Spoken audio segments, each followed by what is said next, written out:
welcome back to another travel guide. Today, we are exploring Arlington, Texas, located smack dab in the middle of Dallas and Fort Worth. This area is home to a ton of activities to do depending on the time of the year. Well, February probably wasn't the best choice to film this episode. Definitely wasn't.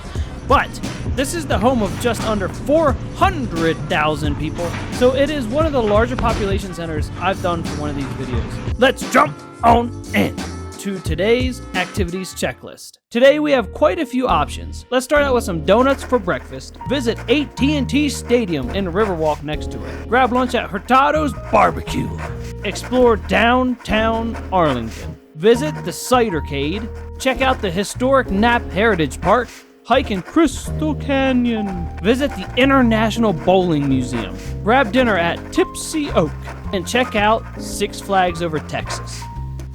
And 2 more mystery activities we checked out a different day at the end of the video. All right, let's get on rocking and rolling on our way into Arlington and stop for some breakfast.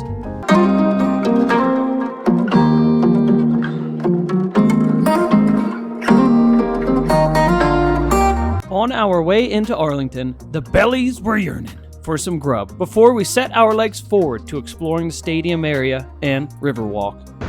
Boom! Alright, first stop on the list today, we're going to grab some breakfast. We got a bunch of donuts. Let's try them out at Crazy Donut, I'm pretty sure I think it's called. Boom!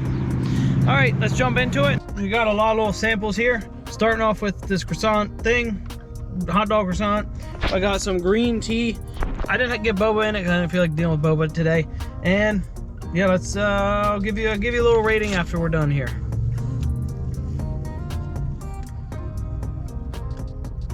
That is a hot dog and a croissant. Oh, I mean, that's pretty good though. It's really flaky. Boom. Okay, before we get to the next spot, I do want to give a shout out to this little donut shop here as well. I was here a day or 2 ago. I was just in the area and we stopped by, and their donuts are awesome too. It's called Randall Donuts. Randall. It's basically the name of the street it's on. Like same exact hours as the other place. Just itty bitty like spot too. Give you a little shot.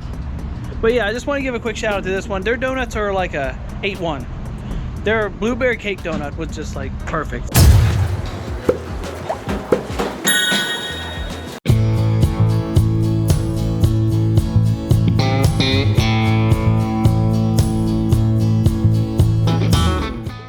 We have arrived to AT&T Stadium, home to the Dallas Cowboys. This is a huge, very nice and well-kept stadium. Something I really like in the design is at the main entrance, there's a mini turf field installed for you to kind of mess around on. It's definitely a cool little touch. We were lucky today that an event was going on and we could come into the main entrance area.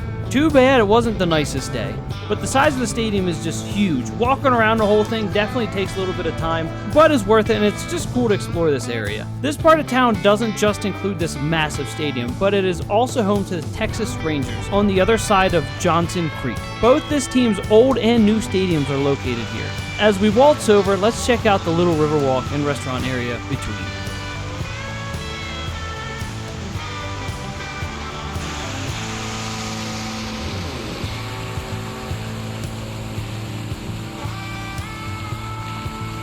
This area is really cool. Generally all I have to say about both of these stadiums here, I mean right there's Ranger Stadium. It's kind of like a lot of it's like fenced off, so it's probably about as close as we'll maybe get. But look at, I mean, I don't know, I have to give them, this area is just really nice. I can only imagine what this like center courtyard is like during the game day or whatever. It's probably just electric in here, just full of energy. But I don't know. I want to see if we can go in here, just check out these couple of little buildings inside, and we'll keep rolling.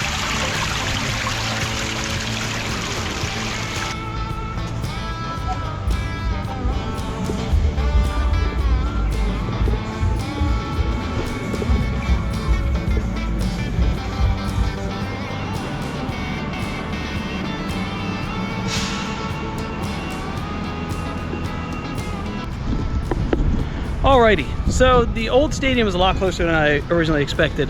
So that's the old stadium there. That looks really cool. I like that. You know what? I almost like that old school design. I don't know, this new one's cool too. But that's wild. This is a really cool area. Just a ton of neat things, and it's just nice in general. A couple more shots in this area and we'll roll out. Let's go head in to more downtown Arlington. We'll grab some lunch and I'll show you what's next.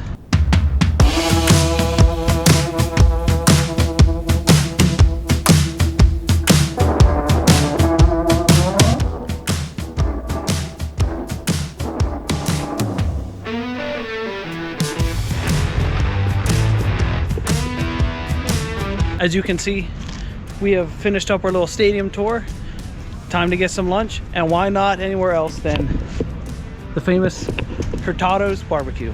Let's jump on in before it gets sold out. Come on, let's get some good stuff.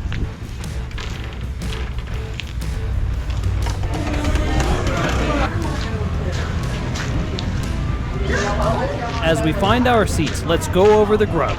A buddy of mine I was with picked up green chili mac, Mexican street corn, brisket, and ribs. I went with brisket, pork belly burn ends, and I definitely forget what that side was.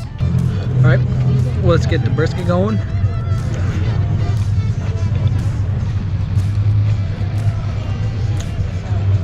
It doesn't even need a knife. Like, you barely poke it, it falls apart. Just great barbecue. 100%. 100%. At least a 9-1. Because these burnt end pork bites are just ridiculous. You don't even have to chew. Son of a gun. Oh, it's good. With some full bellies, it is time to waddle around downtown to see what is here to check out, starting with Sugar Shack Salon and Spa, Cane Rosso wood-fired pizza, The Hive, Sugar Bee Bakery, that had an assortment of baked goods, where I picked up a red velvet cupcake that I'm pretty sure I saved for later and completely forgot about, and by the time I got to it, I should rate it. So, no rating here. Next up is the Cidercade, which we will check out later on. Four Kahunas, Cartel Taco Bar, Inspirations Fork to Table, Lone Star Axe Throwing, Camp Tough, Wild West Comics and Games, which was a cool local game and comic store that had a pretty cool selection, and finally, Slater Bros.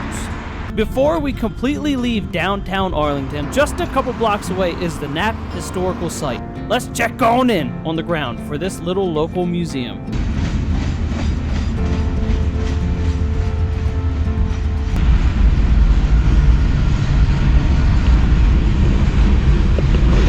Alrighty. So the next stop, or the final stop of the walk around for downtown, was this Heritage Park Museum. Unfortunately, it's closed today, so here's a little outside view. But it's basically just like a little Heritage Park Museum thing to walk through, so I'm not sure why it's closed. It should be open, but sometimes it happens. But basically, this is like an old farmstead. It's called like the Knapp Family Museum, and it's right next to Hurtado. It's right near Hurtado's. It's probably like a 2-block walk. Hurtado's is a couple blocks down that way, so it's right in that downtown area. But there you go, the Knapp Heritage Park. Wish we could go in there, but it is what it is. We're going to be on to the next one. Going to the Crystal Springs kind of like walking trail. So I'll see you there. Alright, hold on, let's take a little video pit stop to check off some items on the list. So far, we grabbed some donuts for breakfast, visited the stadiums, grabbed Hurtado's for lunch, and explored downtown. Unfortunately, the Heritage Museum was closed, and Six Flags was only running a few rides, so we decided off camera that this wasn't really an option either at the time. Well, let's keep on rolling to Crystal Canyon for a little hike just outside of downtown.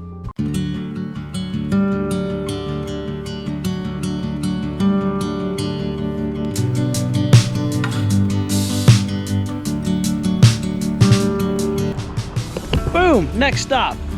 Obviously, you gotta try and find a little hiking trail in the area, but just to mix it up a little bit, I try and keep a whole bunch of kind of stuff to do. And we are in the Crystal Canyon Nature Preserve. This trail is pretty short. I think it's barely half a mile, but it just takes you to this nice little wooded area, wooded trail. I'm not going to do like a big full feature length like hiking video. We'll get some cool shots. I'll kind of give you a little detail thing at the end. If you see anything cool, I'll be popping right back in. But generally, this is just like the local like nature area, nature trail. So let's just check it out and see what's going on.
That's nice.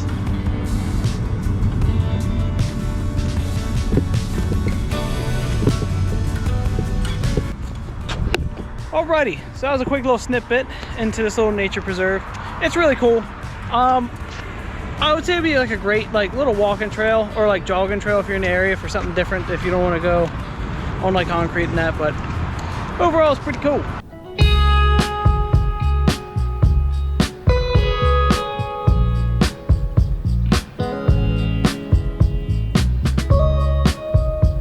Let's head on over to another museum. To be more exact, the International Bowling Museum. Okay, well, it's closed. It's 3 o'clock and it says it's open till 5, but it's closed.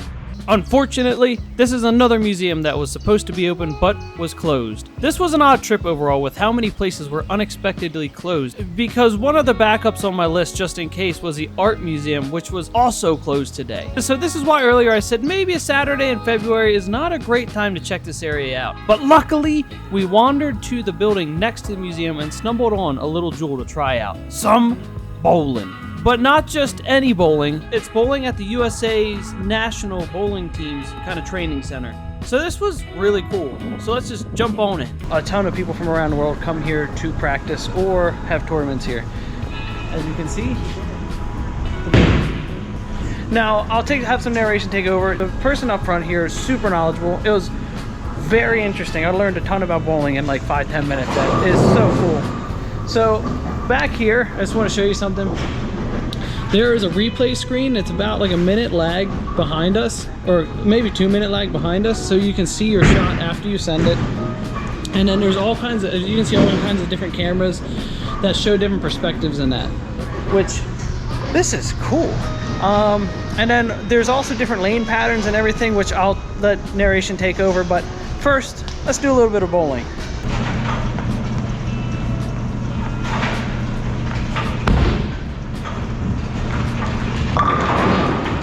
I'll take it.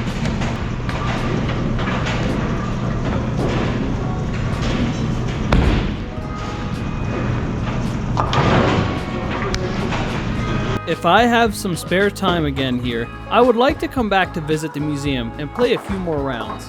It's really cool to see this side of the sport, other than the more standard bowling we all probably know. If I do make it back, I'll make sure to make it short about like the museum side at least. Nonetheless, the bowling side includes a pro shop, current and past members and winners on the U.S. bowling team, and a great staff that were extremely knowledgeable about the sport and facility. I had no idea coming into this how much more in-depth bowling really was. It was interesting to me, even to the type of different oil patterns you can have for lanes, shown right here. These can heavily affect the direction of the ball, and we did decide to play on the hardest style just for the fun of it, just to see what it was like, which was an even spread of oil across the entire lane. I'm surprised how much different this felt compared to the normal style lane we're all kind of used to, which is going to be more of like a pyramid shape to help guide the ball towards the middle for you to get that lucky strike. If you have the chance, come here and give it a try. It was a pleasant surprise for us.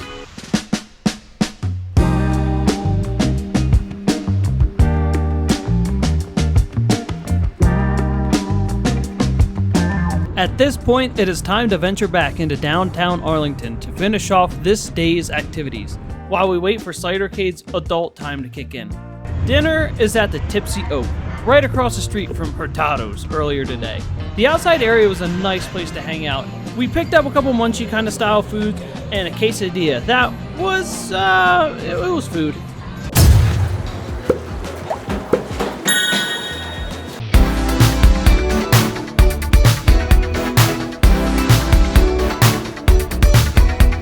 The final item to check off on this fine day is the Cidercade. This is a small Texas chain of arcades that also are cideries that started not far from here, just a hop, skip, and a jump away in Dallas, Texas. At 9 p.m., they do go to a basically, I would call like an adult swim, where you must be 21 or older to be inside. We did go at about 8, and it was pretty much cleared out by then. This place was a lot of fun. I think this location does have a little over 300 arcade games, and it's a one-time fee to get inside, so you're not paying per play, which is nice. There's a large variety of games to choose from, even the shuffleboard in the back. But yeah, overall, this place is really cool, and another one of those things, if you're near a location, it's worth checking out and going to. It was pretty cool. Now that we are close to wrapping this trip up, let's finish up the checklist. We just finished up the Cidercade, hiked in Crystal Canyon, went to the bowling museum, but it was closed, and on the other side we did go to the bowling facility, so let's do this as like a half and half. We ate at Tipsy Oak, and I'm just about to show you a couple more bonus activities filmed in the area on a different day. So let's get into those and wrap this little travel guide up.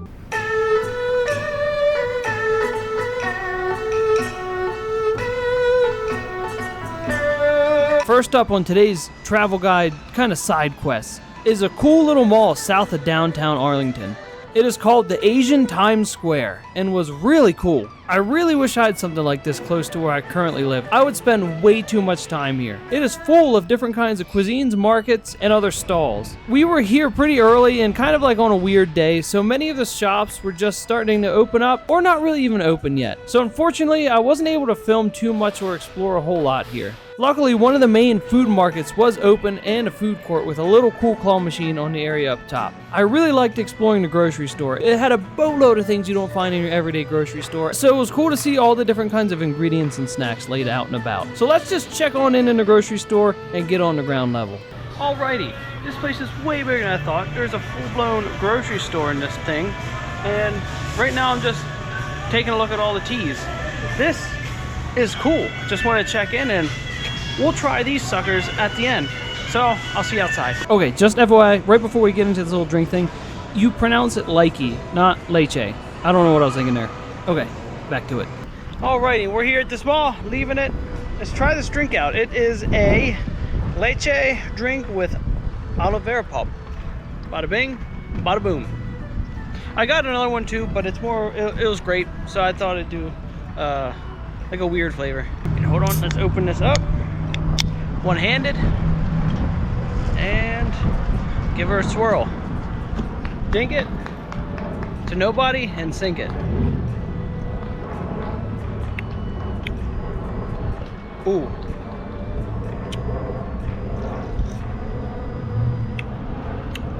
That is delicious. That is so refreshing. That is delicious. Okay, I like that a lot. Okay. The other thing I grabbed was turtle chips. I've had these before, not long ago, weirdly enough, and these chocolate curl ones, the churro flavor, are excellent. So if you're going to get those, that flavor is great. This flavor, it's pretty much just like puffy churros in a bag. You can't really go wrong with cinnamon sugar chocolate churros.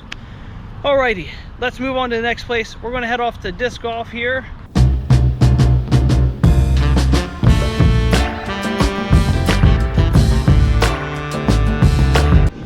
We are at the Fritz Park in Irving, Texas, or Irving, Texas, about 20 minutes outside of Arlington. Here we are. Let's give this a whirl and enjoy this really nice day. It's actually beautiful. So keep rocking and rolling. We are on hole 1, going for that fella right out there. This is only the second time I've ever done this. I just did the Denton trip yesterday, and we picked these up for the Denton trip. So let's break these in. Let's see how bad this throw goes. Oh my. All right, well, that is throw 1. Let's go to 2. All right, let's get number 2 in for hole 1. You know, baby steps. We're just putting it in. We're just putting it in. All right. 3. All right. Come on. And 4. Go! Ah! Close. Oh my, that was close. All right, time to putt it. Let's see. Hole 1. This is actually kind of nice and relaxing though. I'll give it that. Hole 1. And not done. Jeez Louise. Okay, that was 5. And throw 6. Boom. Alrighty, let's go off to hole number 2. And we'll kind of get, well, I won't film them all like this. We'll kind of do speed laps through it. So let's head off to number 2.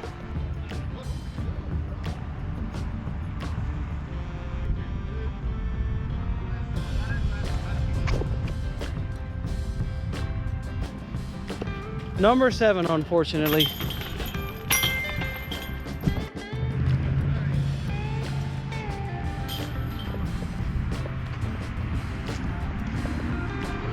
Number 4.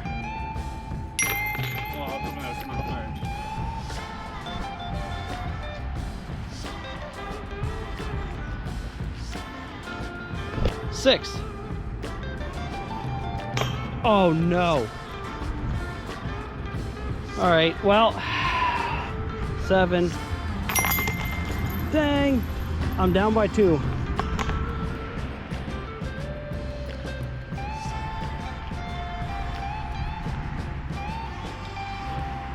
Hole 5, toss 5. Oh yeah, I actually did it.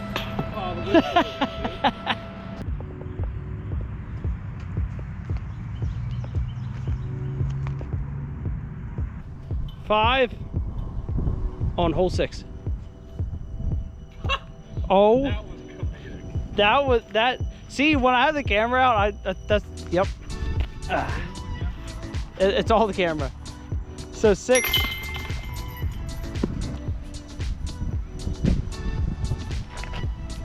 Number 5 on this hole.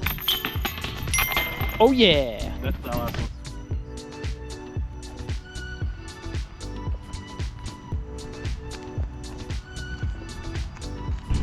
Number 5. Whoa! That was probably one of the best putts I've done so far. On to the next one.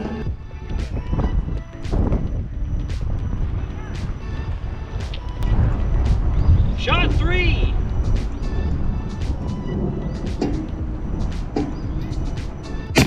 Oh my! I hit the camera. I was in. What is that? Shot 4.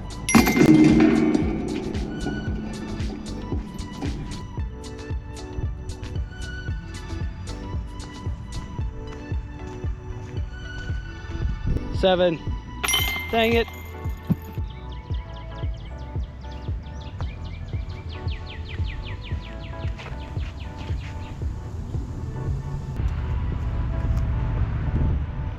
Six.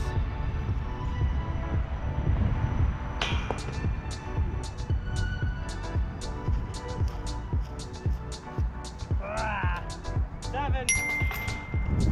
All tied up on hole 11. 12, that's about as close as I can get. 4. Oh, I made it. Look out. Whoa! 15.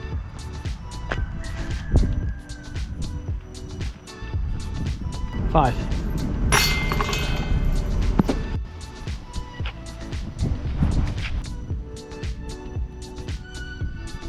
7. Oh! Dang it, parred out on this. Let's putt it though.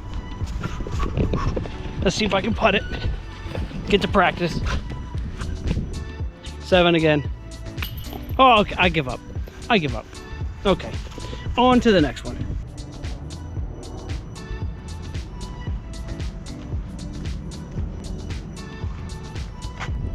Five. Oh, no. No. 6.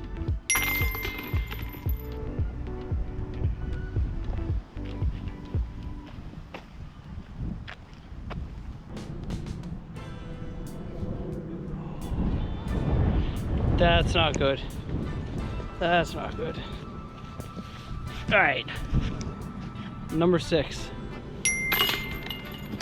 We missed 13 and 14, so we are going to do 7 and 8 because it's on the way back to the lot we parked in. So we get 18. So number 7, part 2. Oh. 5. Still tied.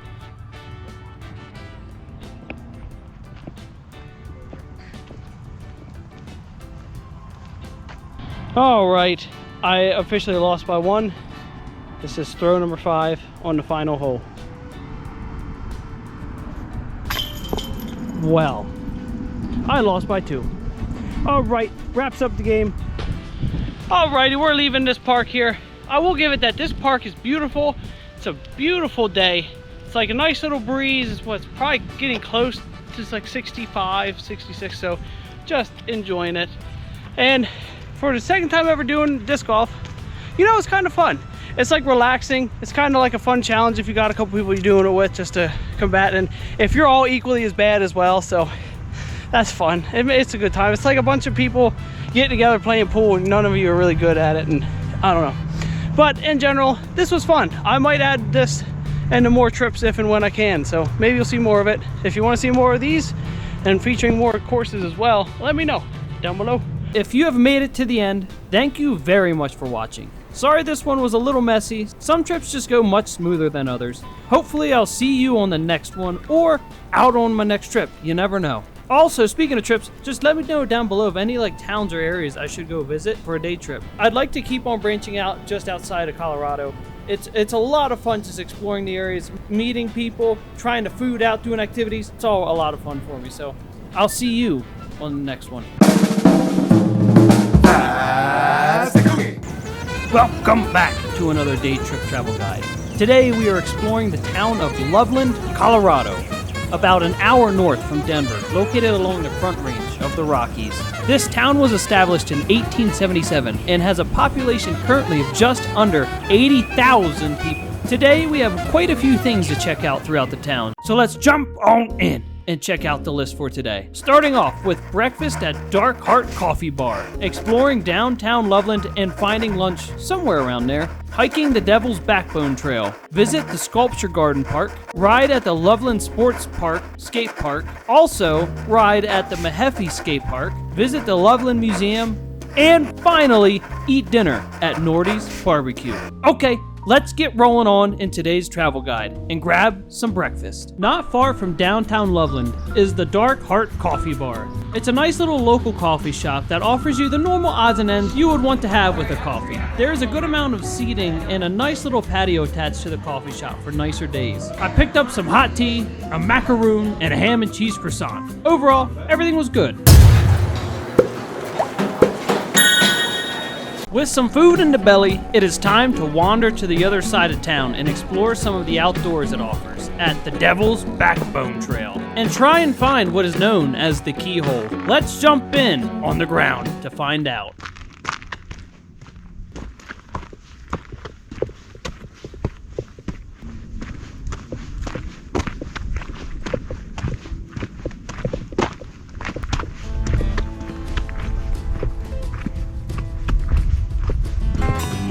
Well, as you can see, we have wandered our way onto a hike in the morning. I thought this would be really good to hit right off the bat in the morning, just because it's chilly, and it's a good way to kind of keep yourself warm and keep on trucking. But here we are, the Devil's Backbone. Boom! Right there. Well, there's at least some of it. So this area is really nice. It's like a nice, I would say like family friendly hiking area. I'd say it's very similar to the Rabbit Mountain open space over outside of Longmont. It's just like a series of a bunch of like trails in kind of the foothills before you really start hitting the wall of the Rockies. So the trail we're doing is, I think it's called the Devil's Backbone Trail, and it should be a little over 4 miles. It's not a crazy hard hike, but it's more like a scenic hike. There isn't some huge overlook that you get to, I don't think, at least. It's just scenic, a nice walk. Alrighty, I'll talk again when I talk again a little bit later on. We get some cool, just more scenic stuff happening for this section. So I'll see you again when I see you again.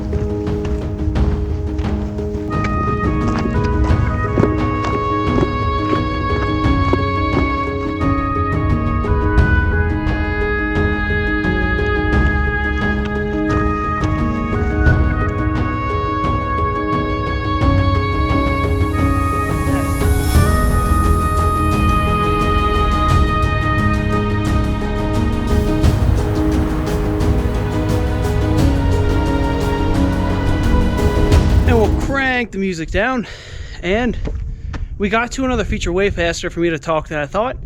I didn't know this was here.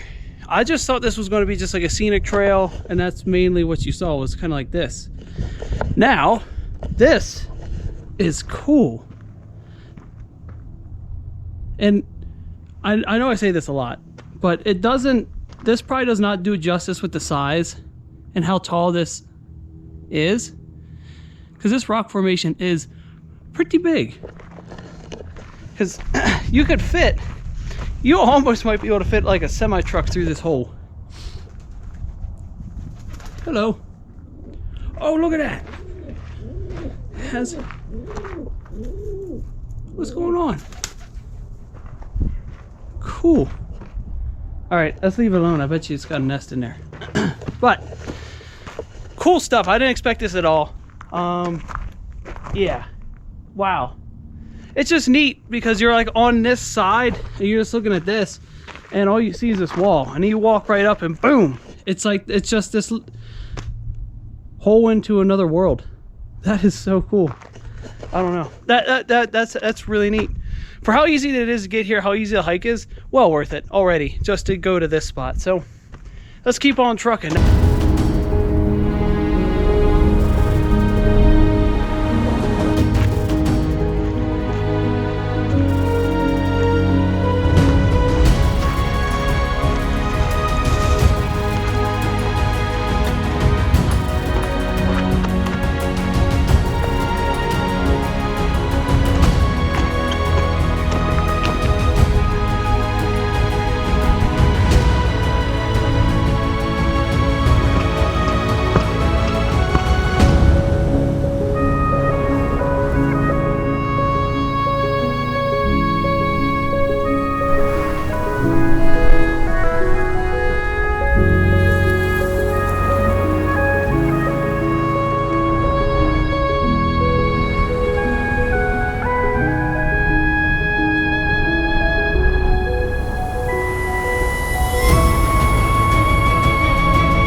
I think we're just about at like one of the highest points of the trail, and we're about to finish the out and back portion. So at this point, I'd just say it's kind of going to be samey, and also just it's a beautiful day. This is really cool. It's very, very dry. I mean, Well, we're like mid-late. We're past mid-December now. Yeah, we're past mid-December. So I mean, it is what it is. I bet you in the spring when this is all green and lively and lush, oh, it's probably just. I know it looks really probably tiny on this, but the mountain range back here, like seeing right there, those peaks that are looming in the distance, that is Rocky Mountain National Park. And I'm pretty sure the taller one on the right, I'm pretty sure that would be Long's Peak. That's a 14,000 foot tall mountain. One of the most dangerous peaks, or one of the most deadly, I should say, peaks in the state. Hopefully one day we'll be able to attack that and get her done. And alrighty, so let's wrap this up, and I'll see you at the end of the trail. Next up for the town trip is going to be lunch, and we're approaching almost lunchtime-ish now. So we're gonna go hop in. We're going to Henry's Pub for lunch, grab a little like bar pub food, and then hit the town. So without further ado, let's wrap this up. I'll see you at the next spot.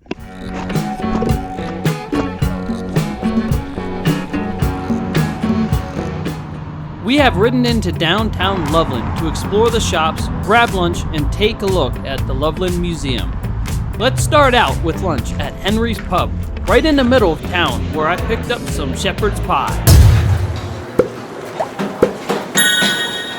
With some food in the belly, let's wander around town and see what is here, including Mary's Mountain Cookies, Dickens Alley, Door 222, Field of Coffee, Vintage Willow's Boutique, Pillar Boutique, Poorhouse, Sator Tattoo, Quantum Peach, Sports Station Grill, Verboten Brewing and Comet Chicken, Slice and Roll, Cactus Grill, Close to Home, Canyon Collectibles, which was a neat little vendor market that had a variety of items scattered throughout, Tortilleria, Downtown Sound, and this cool little shopping market where you can buy goods through the ounce or pound. It was actually pretty neat. I got some toasted sesame oil here and made some stir fries with it. It was tasty. Since we're done seeing what's around downtown, let's go see what the Loveland Museum had to show off just a block away.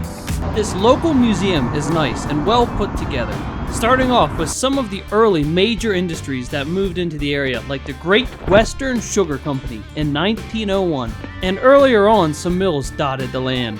With the museum taking you through a representation of what early small-town Loveland was like, with its humble beginnings starting out as a series of farms and ranches that settled in along the Thompson River due to its reliable and steady source of water. The area stayed quiet until the railroad was built, coming right through the area, and an ambitious view to turn this quiet farmland to a thriving hub. David Barnes would help make this a reality by utilizing a 320-acre plot bought from William Loveland, and quickly set off to turn that land into a town. In 1877, a train depot was built on his donated land to get the ball rolling on this ambitious goal. There was a small community built around some industry a few miles away called St. Louis that quickly moved and built here to be close to the rail station. This rapidly growing community turned into a town and was named after William Loveland, as you know, keeping that name today. The town quickly became the trading and shipping hub for many of the local farms and ranches,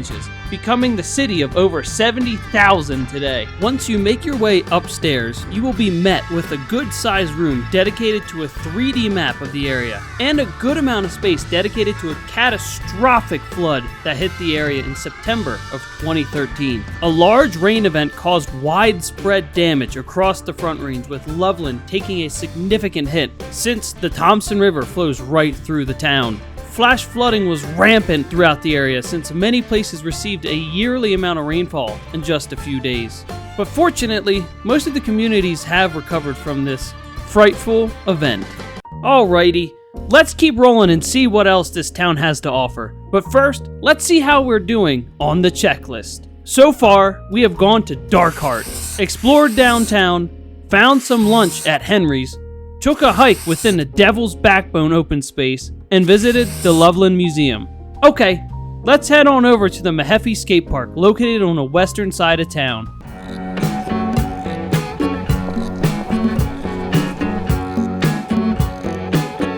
If I were a skate park, where would I be? maybe where those lights are. Let's go check that out. Got tennis courts, all lights too. This is cool. All right, let's check this out.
Alrighty, look at that sunset.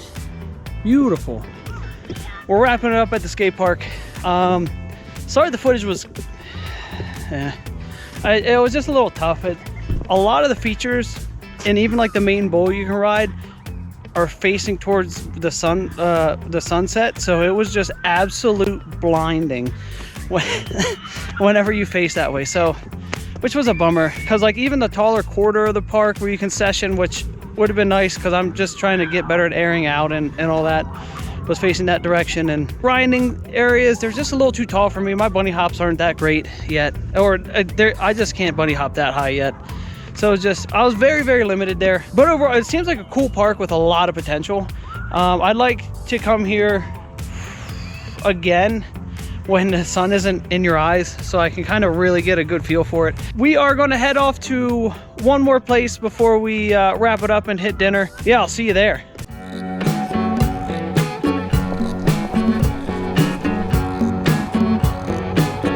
Brrr. We're here.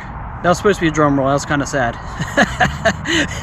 We are at the next item on the list. It's going to be really quick. This is more or less to kind of showcase this place is very much art forward, more than some of the other places I've been to, and to kind of show that off, on our way towards dinner, we're going to stop at their sculpture garden. And this will be just a quick little loop around this pond and that, and it's just an area full of sculptures. So yeah, let's just get into it, showcase some of these, and we'll keep on moving. Come on.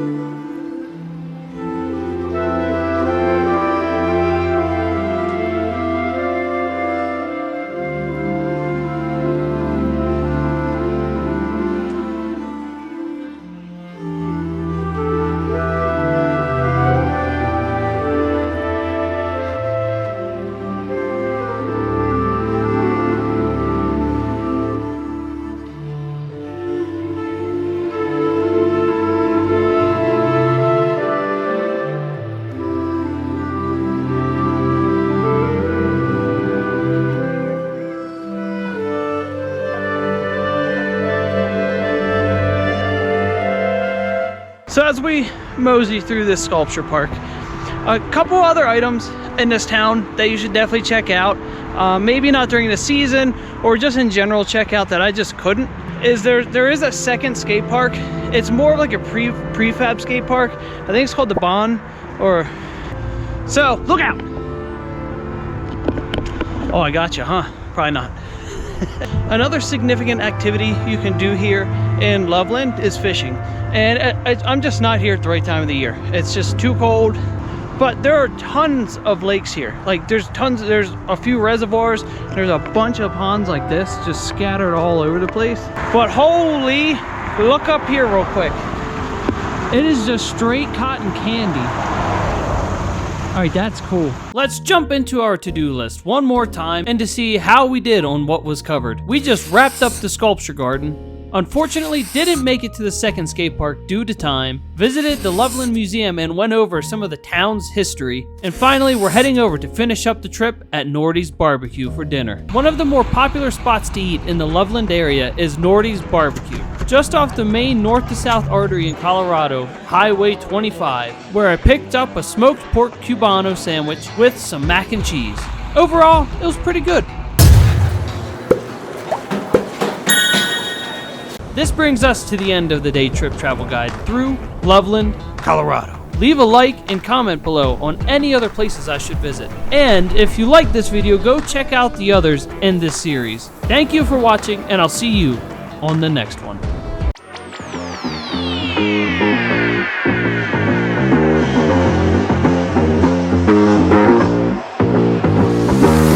Welcome back to another day trip travel guide, where we explore as much as we can in a day trip in a town and take you with on the journey. Today, we will be exploring Denton, Texas. Located about 45 minutes to an hour or more, really depending on traffic, northeast from downtown Dallas, Texas. It boasts a population of just over 150,000 people and was established in the 1850s. Currently home to a couple universities, like the University of North Texas. Let's get on the ground level and grab breakfast to start out the day. Well, not so dry day. Breakfast was found in the center of town at Jupiter House. This is a local cafe shop inside a really good sized building, including a bunch of in and out of house treats and a second floor seating area that gives you a nice little view of the historic courthouse. This was a pretty good spot where I picked up a Cinnamon Toast Crunch Rice Krispie treat, hot tea, and cinnamon roll. Before we continue our journey, let's take a look at our to-do list for the day. We have just finished the first objective of eating breakfast at Jupiter House, so let's mark this off as complete. We also want to check out the Saturday Market, which is the town's weekly market where local vendors go to sell various goods and wares. Play some disc golf at North Lakes Park, hike the North Lakes Park Trail, eat lunch at LSA Burger, explore downtown, and check out the free play arcade while we're down there, visit the fire hall and the museum that's located within it, visit a local bakery, go check out the thrift and antique outlet area, and finally grab some dinner. Okay, let's jump into the next item on the list, Denton Saturday Market.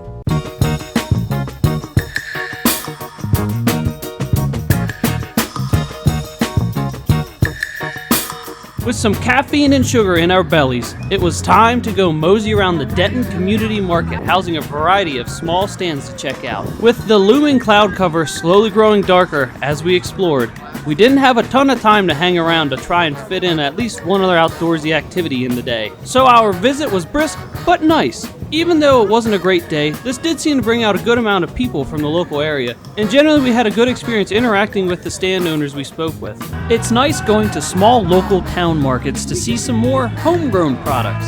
I'm sure on a nicer day, this place is absolutely moving with more stands and people. But overall, this market is located within the Denton Historical Park and normally operates March through December at this outdoor location. And it looks like it will start an indoor location for the winter. That's at least what their site says. I didn't realize doing research on the town trip that this park has a few historic buildings within it, detailing some of Denton's history. This section of the park was seeing some additions and renovations and was only really partially open today. The main restoration project was on the Woods House, which is fenced off right here. The Bayless Selby House was also unfortunately closed today. Fortunately though, the Quakertown Museum was open and operating, so I decided to take a quick little peek inside to learn more about Denton. This specific house is one of the few remaining from Quakertown. Quakertown was an all-black community right next to the all-women's college near downtown Denton in the late 1800s and early 1900s. including some up-and-coming businesses and the town's first black doctor. Since the college started to rapidly expand and the higher-ups there considered Quakertown a blemish to the area, they quickly moved to pressure and gain influence within Denton's political system to disband and move Quakertown. By the early 1920s, they got their wish and started forcibly buying up the properties in the small community to create a park and make them move to another section of town, where a struggling farm decided to divvy up some of their land for anyone displaced and could buy a plot. Some residents tried to resist, but this had very little effect and really just slightly delaying the inevitable. Unfortunately, quite a few residents decided to leave Denton altogether to try and find a better life, with many of the more prominent members of that community leaving and forcing that once up-and-coming community to restart once again. This museum goes over some of the artifacts and the general history of this town, while also detailing quite a few of the prominent figures out of this little community. It's well worth stopping in and taking a look, especially if you're at the market already. We have arrived at the North Lake Disc Golf Course, and we are going to do the Creekside. Course here. There's a few different options you can do. The other one, I think that's called the Lakeside over there, and you have to throw over that lake. There's no way I'm doing that. This is the first time doing some legitimate disc golf. So let's dive into it. I'm pretty excited. This should be just like a kind of chillax activity. I think we'll try and do the front 9, which that just means we're going to do the first 9 holes because we do have storms coming in about an hour, so it's supposed to get nasty. So I'm trying to get all the outdoorsy kind of stuff done in the morning. So let's just dive into it. Let's get rocking and rolling. I'll see you when I see you again.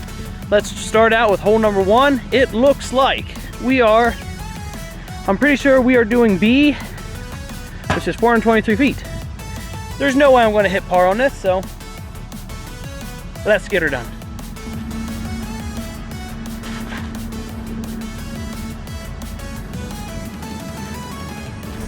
All right, let's go check in. And we went a resounding, like, probably 50, 60 feet. So we're definitely just getting the front 9 done today. So I'll see you at the end for some putting.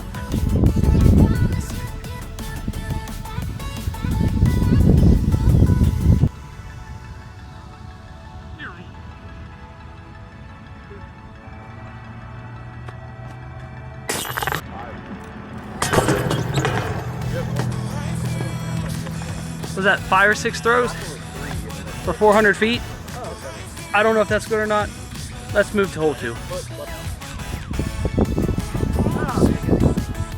Keep it rolling. Hole number 2 is a bit muddy, and hopefully we don't overshoot it because, yeah, let's get her done.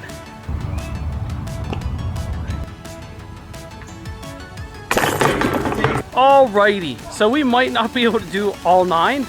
The storm is right there and we're starting to hear the rumble. So it seems like we're in a rush because we are trying to blow through these and try and get her done. So let's keep on trucking, enjoy this bridge. What direction is it? Over there? Oh, I see it, okay, gotcha.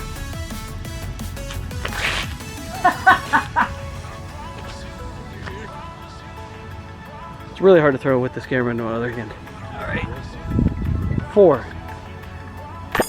Oh, I was scared I wasn't going to make the putt.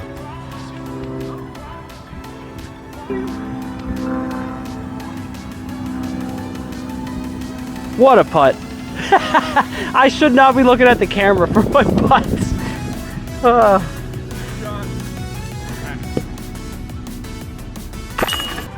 Okay, it's starting to drizzle, so we skipped 5 and 6 to 7. I think it's going to be our last hole. Yeah, we got to roll. This storm's like right above our heads.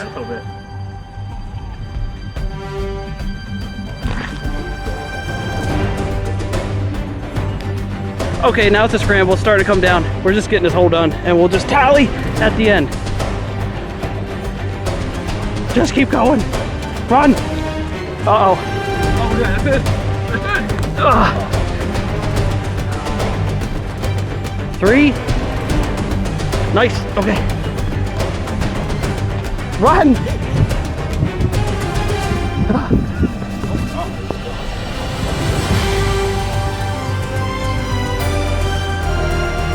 Oh.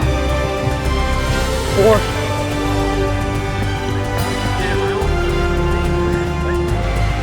This is 5. All right. Okay, so you get one more hole in right next to the lot. It's the start of the Lake TV course. Oh, okay, we ran. Let's keep going. Didn't know this sport was as physical as it was. Here we go. Bah. Okay. Bah. Keep going. Run, run. Before it starts downpouring.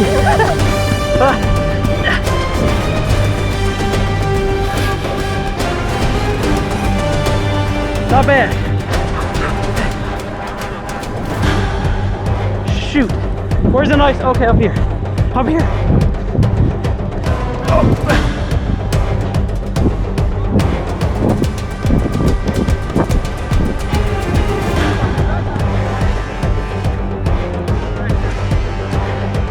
That's a bummer. You just drop it in.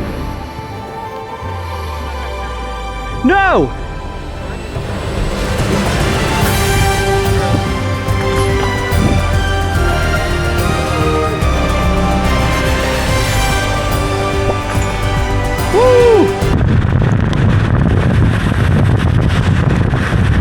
After our dangerous game of throwing frisbees into baskets, we hurried our way back into downtown Denton to grab some lunch at LSA Burger and hide from the drenching rain. This burger spot opened here in Denton in 2013 and has opened a second location in the Colony during 2022. We picked up some tasty brisket barbecue queso dip as an app, and I grabbed a mushroom and Swiss burger. Overall, a solid spot. Since we are back in downtown and the day has become a bit of a washout, let's explore the center square and see what it has to offer and check in on the ground. Welcome to the historic square in downtown Denton. This is where we're starting our ways through this beautiful day of rain and more rain. This is where we start our second part of the trip where it is just rainy, so it's plenty of indoor activities to do. And as you can see, right behind me is the historic Denton Courthouse. Now, that is currently a registered National Historic Monument.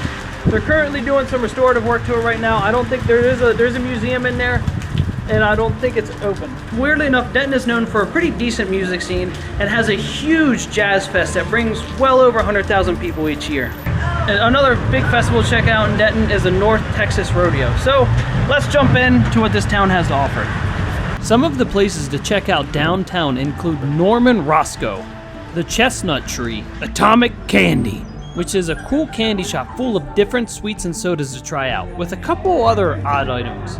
D20 Tavern, Barnhart's Barbershop, and Tried and True Salon. Three Wishes Gifts, West Oak Coffee Bar, Two Gentlemen of Verona, Barley and Board, recycled books, records, and CDs, which was a pretty good sized reuse it store that included, you guessed it, used books, records, and CDs. If I'm ever back in Denton, I would like to come back and take another look through here. I'm sure it's constantly changing with what's here, so it'd just be a cool regular place to stop on through. Welcome to the used record bookstore. This place is endless. I got a couple goofy little Western tales for the plane ride to try out. But yeah, like I'm in this like little secret corridor, but just wanted to check in, and this is cool. This is a cool little spot to check out. So if you like thrifting or just looking around for antiques and stuff, there's a lot here to look at.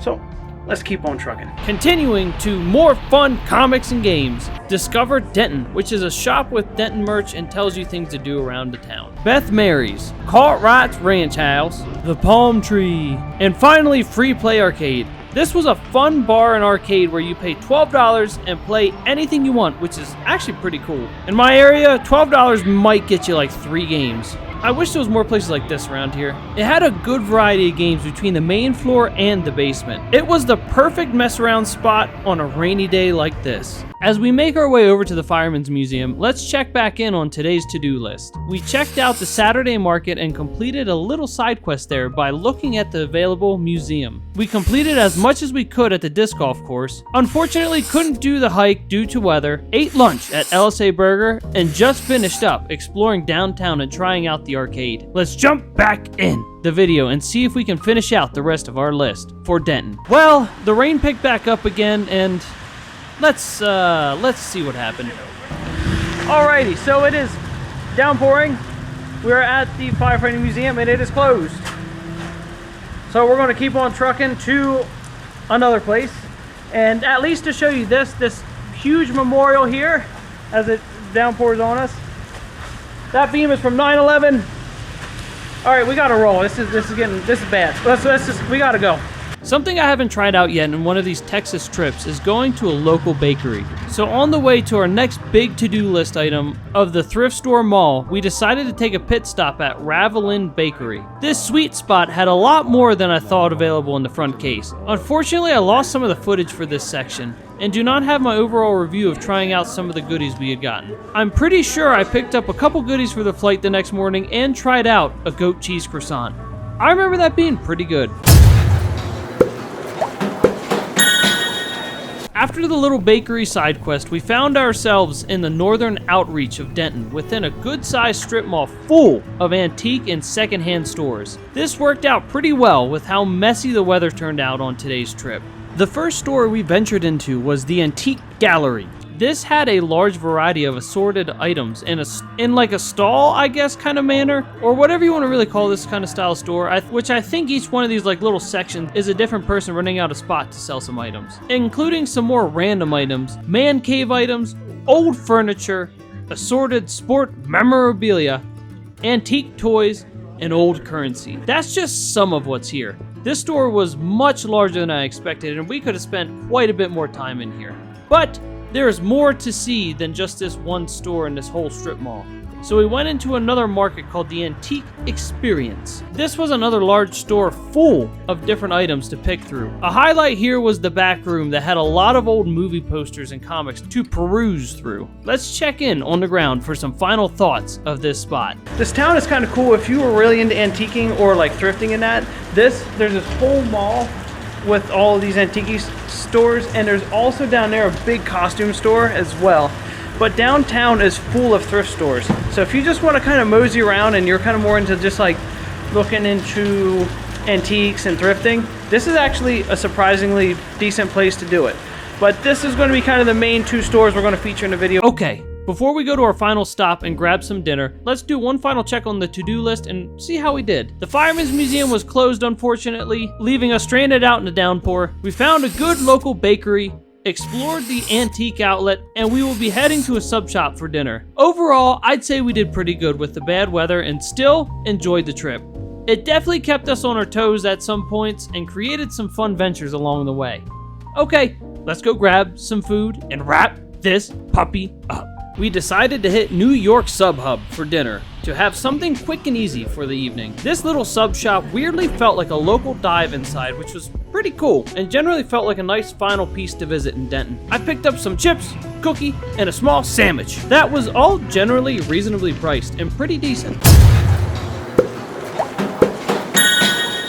Thank you for watching the day trip travel guide through Denton, Texas. This was a neat small city that was enjoyable to spend time in. Maybe I'll be able to come back here and explore more into that story of Quakertown as an episode in my history series. I'll see you on the next one. Welcome back to another day trip travel guide. Today we are exploring Brighton, Colorado.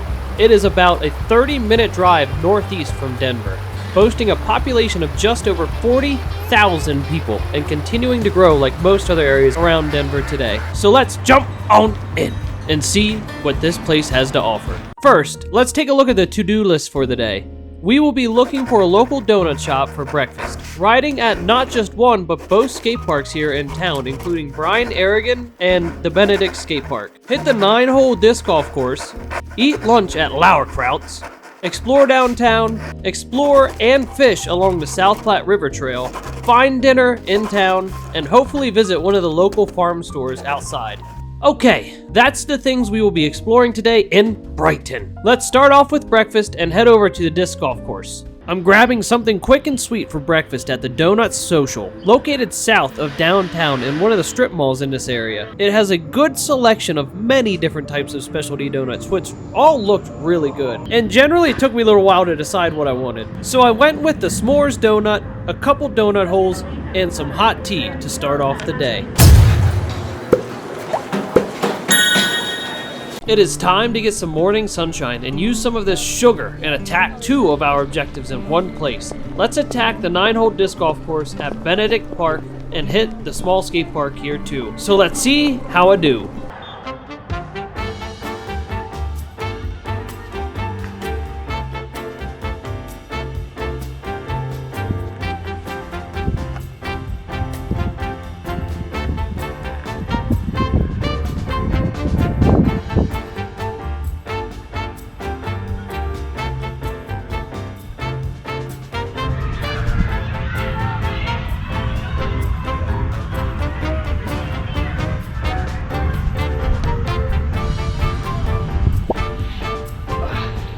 Number 5.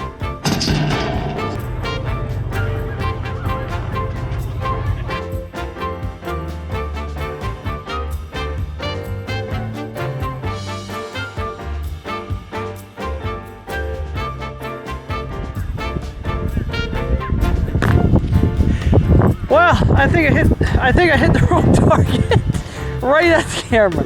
Okay, well, number 7.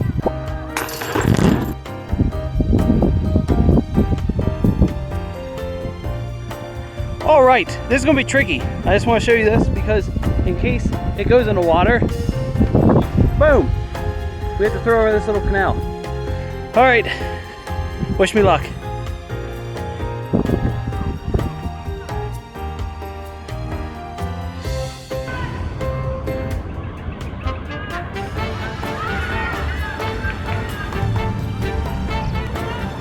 Ooh, I didn't think I was making it. 7.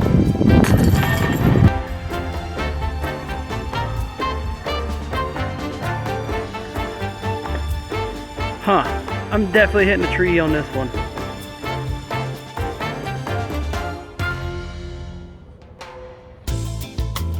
Wow. All right.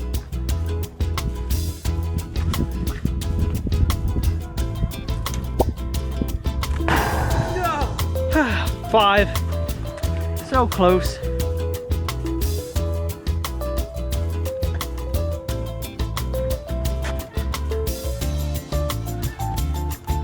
Unfortunately, 5.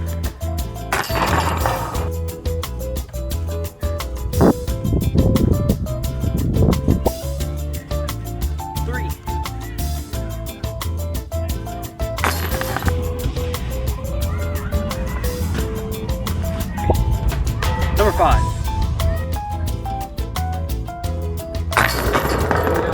Holy. Finally, a decent putt.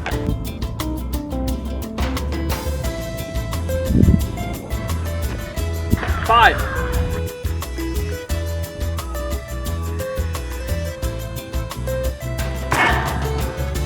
6. Okay, so we're going to start from hole 9 again to replace hole 4, which we couldn't do, and we're going to go from hole 9 to the putter hole, which is right next to the start of 1. So it'll be one big complete lap. Hole 9's right there. The putter is past this playground, like past that tree on the left over yonder. So I'm going to assume, let's just say 300 feet, because if that was, it's probably about the same, yeah, about 300 feet. So let's give her a go. And 5. All right. Alrighty, so with all 9 done, let's go hit the skate park and check it out. It's got like 2 half pipes, a little gap, a couple rails that I can't hit. So, plus it's almost lunchtime, so we'll just hit this for a little bit and go head over to lunch at Lauerkraut's. Overall, it was a really cool course. And it was nice that it was like 9 holes, especially for what I'm doing today, but overall it was nice. It takes you pretty much around the perimeter of this park. There's some challenges to it, like going over that little canal and a couple little kind of obstacles and everything, so it wasn't too bad. So overall, if you're in the area, check it out. It's not too bad. I mean, I'm just starting, so I suck, but it's still fun. It's still like a nice like activity to do that's kind of chillaxed on a nice day like today. let's check the skate park out. We have ventured to the other side of the park to check out the small skate park here. It definitely is pretty small, at least in the video at this point. Fortunately, it has very recently finished up a good size expansion by, I'm pretty sure, at least doubling what is here. I definitely want to go back and make a short of this park later on. But regardless, I was excited to check this place out. But when I had filmed it, it was definitely a little limiting on a bike. So let's get into the session. We have arrived at the lower end of the Benedict Park, and we are standing in the Benedict skate park. As you can see, there's not a ton here. It's like a little one, but I mean, who's to complain? A skate park's a skate park. But yeah, let's just go through this really quick. So you got a quarter behind me, a quarter way back there behind me. You have this jump in the middle, and then you have a couple rails kind of dotted around. Like you have this like bench rail here, you got rail here, and more kind of like bench rail kind of deal over there. So unfortunately, you won't see me doing any rails here. They're all a little too tall for what I'm working on, unfortunately, but I'll get there eventually. So let's get these quarters tested out. This kind of middle pad actually looks fun. It's a nice size gap. So I think I can have a couple cool little things to try out on this. But this will be pretty quick. It'll probably be a couple minutes here. And yeah, let's just jump into it really fast.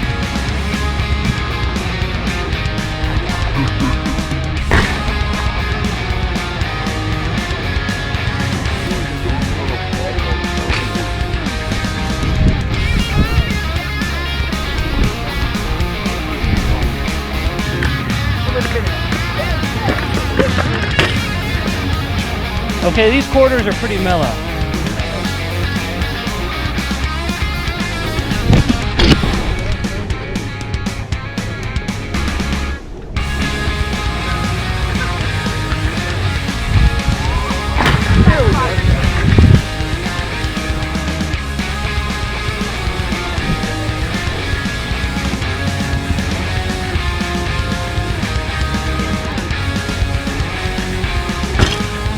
This small family-owned restaurant is a stop I've been to a few times now. It's a family-owned shop that makes German-Russian pastries stuffed with homemade sauerkraut, beef, onions, and cheese if you want it.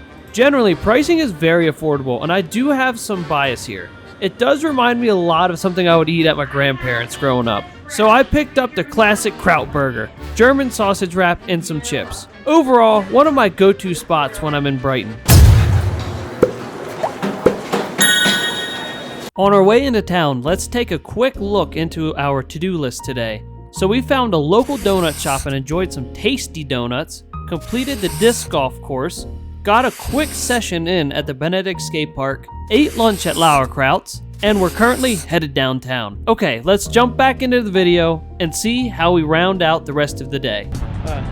Welcome to the center of town of Brighton, and we are now approaching the mosey around downtown portion of the trip. And this is kind of a nice little plaza here they got going on. It looks new. It looks very new. Right here is this little historic plaque, and this just tells you kind of the history of the town. A quick little brief history about how this place first started out as just a couple farms and a railroad station, and it eventually turned into this, a town of a little over 40,000 people that is currently one of the fastest growing cities in the United States. Oddly enough, this like Brighton.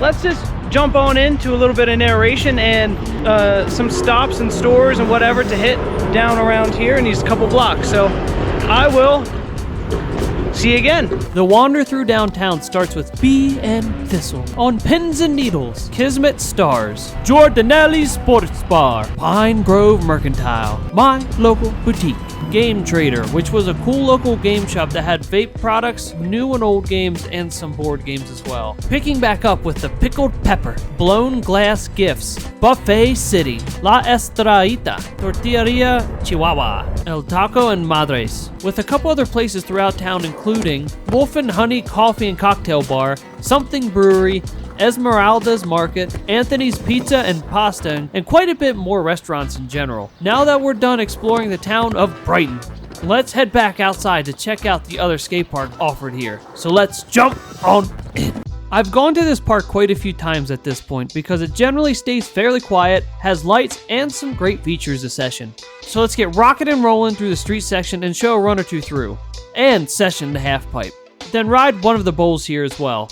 I think that's all we'll have time for this session today at this park. But generally, I do want to let you know there are quite a few other features here that I do enjoy riding. I just ran out of time today to keep the session going.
This bowl is really fun. I like it a lot because it really teaches you how to pump. So as you just go around, you can carry your speed all day long here just by pumping. And if you're trying to learn how to bull ride, this one for the area is fantastic. Because like I said, I can just kind of go all day long. It's a lot of fun just kind of putzing around on it. Oh man, it does make you tired though. But yeah, overall, welcome to Brian Aragon Skate Park. Okie dokie, we are at the next place. We have left the skate park. It is finally time for a little bit of fishing. So we are going to give the South Platte River a little try here. It's a little early in the season, but oh well, I'm going to give it a try. There's a ton of fishing here, or there's a good amount of fishing to do here. North Brighton, I was hoping to hit today. I just wasn't able to. It's a state park. It's a state park that's a large lake. It's very cool. Go check it out. It does cost 10 bucks to get in, but that's a big fishing area. But right now I'm at the trailhead for the South Platte River. And this is right on the other side of the highway from downtown Brighton. You can almost see it right down there, the highway. But it is time to relax, hang out. I got some earbuds in, just kind of got some music going, and it's time to chillax and fish a little bit and enjoy the kind of like what's left of this afternoon, and we'll go get dinner then. And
Well, not a ton of luck with that one.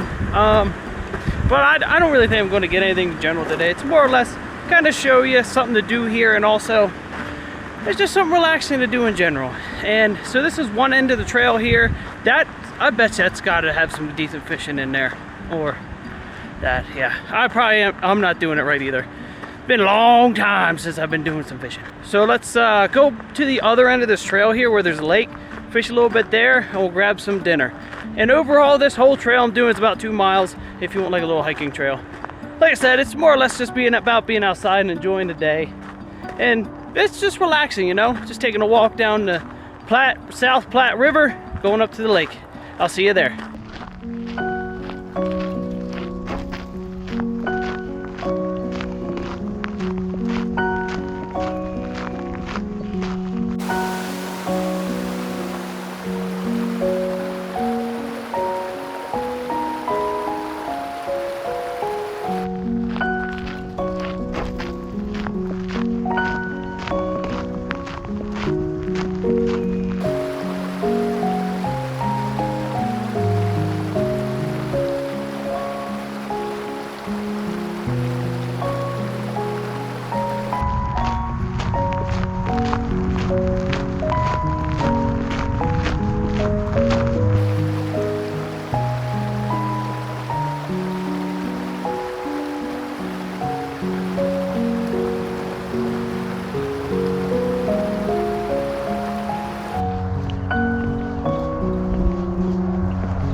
Well, unfortunately, as you can see behind me, there's a lake. That's the lake I was thinking I could go to fish. It is water designated for drinking. So yeah, there's no fishing or anything in there. It's all fenced off and everything. So you can't really touch it. But it was a nice walk, regardless. So, oh well. But yeah, there's a bunch of lakes around this area you can fish. You just can't fish in this one. You just kind of, yeah. I probably should have looked it up, but I wasn't really planning on hitting this lake anyway, so I didn't really look it up. I just saw this one up here. So if you do take this trail and you want to go fishing further, or if you do want to go fishing one of the lakes, the next lake after this first one you hit, you can fish in. There's like even a little pier and stuff that goes out in the water. I just don't really have the time to go all the way up to that next one and come back. It's like 6:30 right now. It still gets pretty cold pretty quick at night. I want to go grab food and I'm gonna have to roll because I'm on the bike. So, all right, let's head on out. All right, let's go back to the checklist one last time to see how we did on today's day trip travel guide through Brighton. Let's start off with completing the second skate park. We just finished up exploring the South Platte River and we're about to end the day with dinner close by. Unfortunately, just ran out of time to find a local farm shop, but if you do come out, make sure you do. There are quite a few scattered around the outskirts of town. Overall, this was a cool early spring day trip into one of the quieter spots not far from Denver. It was nice and relaxing and generally just nice to have a full day outside in the sun coming out of the winter. It's definitely worth stopping through if you're in the area, so let's wrap this puppy up and grab some dinner. Dinner takes us to Fishtail, an Indian and Nepal-inspired restaurant. It was a pretty good-sized place inside, and when I was there, a party was going on in the side room with a DJ and quite a few other things going on. So, they seem to be open to larger group events if you're interested. I went pretty simple today with some garlic and cheese naan bread and an order of steamed chicken momo, with both items being very good. Thank you for watching today's day trip travel guide through Brighton, Colorado. If you are looking for more videos like these, leave a like and subscribe for more. Welcome back to another day trip travel guide. Today we are exploring the city of Fort Worth, Texas. This is the largest population center we have explored on this series, containing just barely over 1 million residents. This city is well known for its cowtown roots and being the sister city to Dallas, Texas. So let's jump on in and check out this Texas city and see what a day trip here could look like. All right, let's see our to-do list for the day. First off, we need to find some breakfast in a local donut shop, visit the downtown fountain complex, check out the zoo, find some barbecue for lunch, go to the botanical gardens, wander through the stockyards, take a train excursion, go to a local flea market, find dinner, and finally go to this jazz lounge bar thing a buddy of mine told me we should check out while we're here. Alright, let's go find some breakfast. Before we start rocking through the day, let's go grab some donuts for breakfast at a local shop. Musa Donut would be the choice. Located just south of downtown Fort Worth on Rosedale Street, this shop had some very nice owners and it definitely translated into some good breakfast as well. We picked up a bunch of donut holes to split and I got a chocolate cake donut and some mini dog cheese roll things. Everything was very good.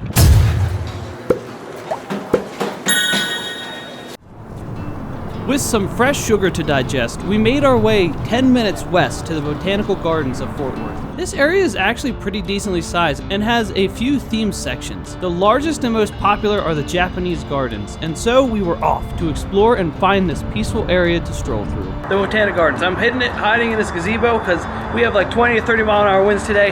Not a great filming day, but it's actually kind of not bad out. It's a little cloudy, but we'll take it. It's with how the last trip in Denton went, I'll take windy over downpours so we can still do some outside stuff.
Oh no.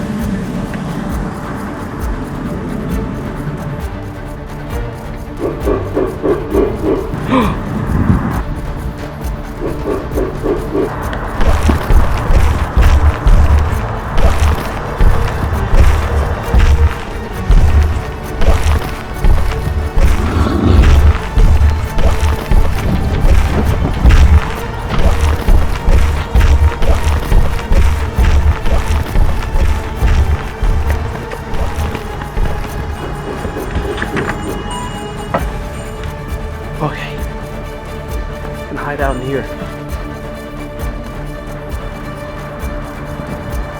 Okay. I think the coast is clear. Okay, let's get to the next place. Let's take another 10-minute drive directly south to the Fort Worth Zoo. This place was pretty crowded today since there was a running race going on. Overall, the zoo was larger than we had expected, which was a nice surprise. So let's jump into what some of this place has to offer. Starting off with some flamingos leading us into the primate area, housing gorillas, orangutans, and a few others.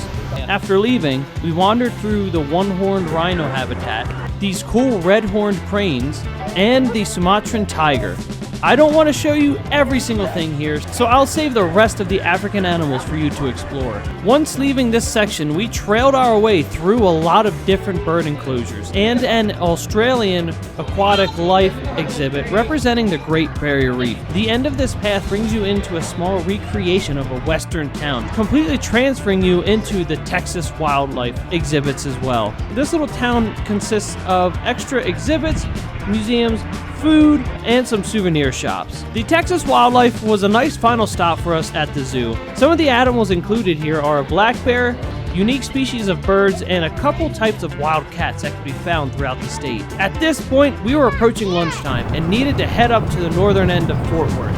Before that, we wanted to make a pit stop for some barbecue. Unfortunately, the barbecue we stopped at for lunch recently closed. It was Brick's Barbecue, and everything was generally pretty good. The owners seemed to want to take a general step back from this industry and had some other ventures they wanted to explore. This was explained in a social media post and news article about them. Fortunately, on a different day, I was back in the area and tried out Panther City Barbecue just a couple blocks from Brick's. So this will be our lunch option for the trip. Panther City Barbecue is located south of downtown Fort Worth on East Hattie Street. This barbecue is similar to Hurtado's, where it is a blend of Texas barbecue with a Mexican twist to it. So generally, it's kind of up my personal alley for barbecue. I really like this style since it doesn't run too sweet and the rubs have like a little more tang to them. Now this is definitely a popular spot, so come here as soon as you can. They have a good variety of your go-to barbecue classics. I picked up the pork belly burn ends, brisket, banana pudding, and spiced smoked mac. Also, I sampled a little bit of rib someone else picked up I was with as well. Everything was awesome. The pork belly ends were probably the best I've had so far. Alright, before we head to the northern end of Fort Worth, let's check in on our to-do list. We snacked on some donuts from Mooza Donut, visited the botanical gardens, explored the Fort Worth Zoo, and ate at a local barbecue shop for lunch. Looks like so far we're going at a good pace for the time of day. So let's head on up to arguably one of the most famous places in the city, the Stockyards. Before we dive into what the Stockyards have to offer, we were scrambling to make it to our quick train ride through the surrounding area. Now this was a cool experience at the start and something you should definitely look into while visiting. The Grapevine Historic Train completes a longer excursion from Grapevine to the Stockyards and back. They have a quick about an hour or so long ride out and back from the Stockyards station. This is a nice family-friendly addition to your trip. Now I think the best part is probably not directly riding the train, but pulling through the main Stockyards station. Right in the middle of the bustling stores and shops, this large locomotive parts the crowd to drop off its passengers. Generally, a unique experience here for any enthusiast. The excursion itself is very quick and neat, with some tight legroom with the 4-person seat configuration. They have some actors come through staging a train robbery during your venture, but it's mainly about enjoying the spacious ride in the historic cars, taking in the surrounding sights. We then set off to explore the Stockyards themselves after our little historic ride down the tracks. Now, I would visit the Stockyards site to see what events are going on during your visit, or if you plan around anything. You could spend a good portion of your day just here, so let's jump into some of the places you could visit, shop, or eat here. Since we just got off the train, we will start in the station. Located within is the Longhorn General Store, Cocopelli Jewelry, K.O. Trading, the Candy Barrel, Texas Hot Stuff, Risky's Barbecue, the Spice and Tea Exchange, Back 40, Sassy Pants, and a lot more. Continuing on with some of what is found around the area, including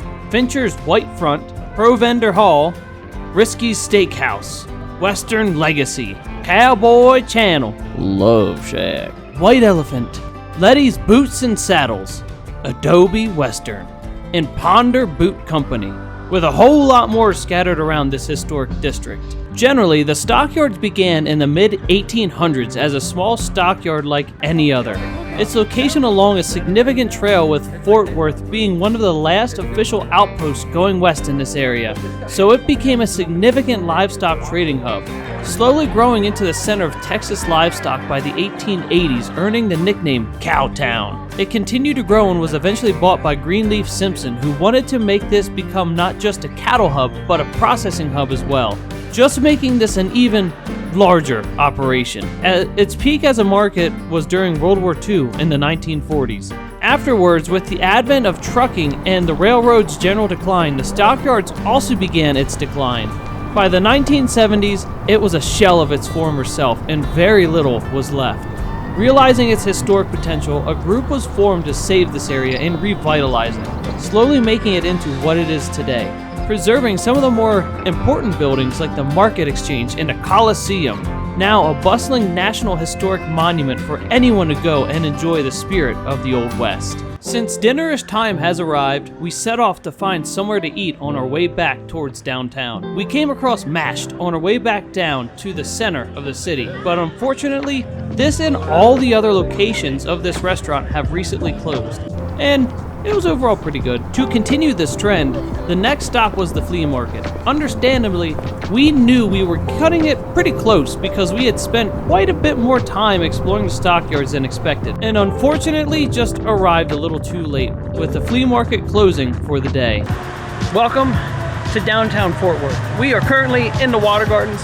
Let's check this out and explore a little bit of downtown. Not a whole lot here. There's one or two spots we're going to check out and wrap this puppy up.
As you can see, we have made it on top of Mount Fort Worth. No, not really. We are on top of this cool little feature. You'll see the time lapse. This little sculpture park's pretty cool.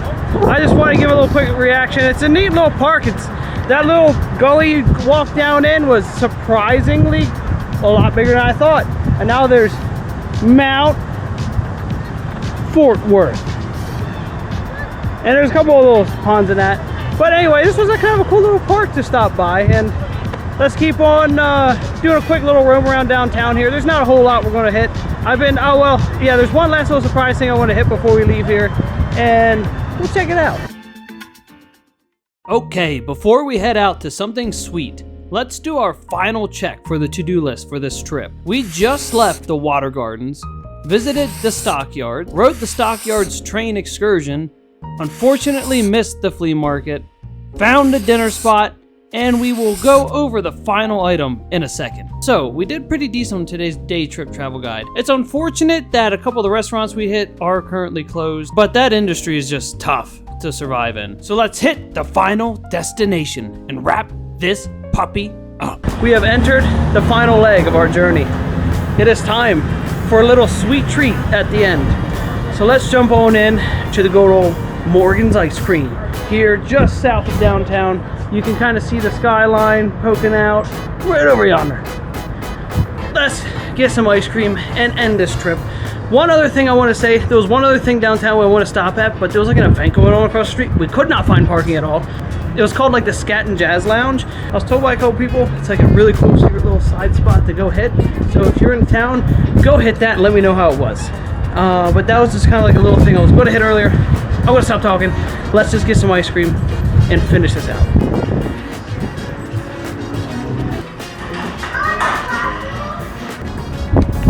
Well, that's good.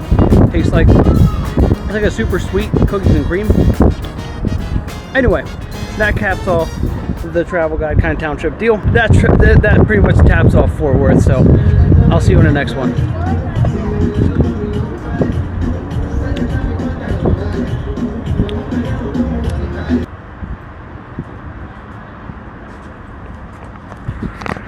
Welcome to Fort Worth.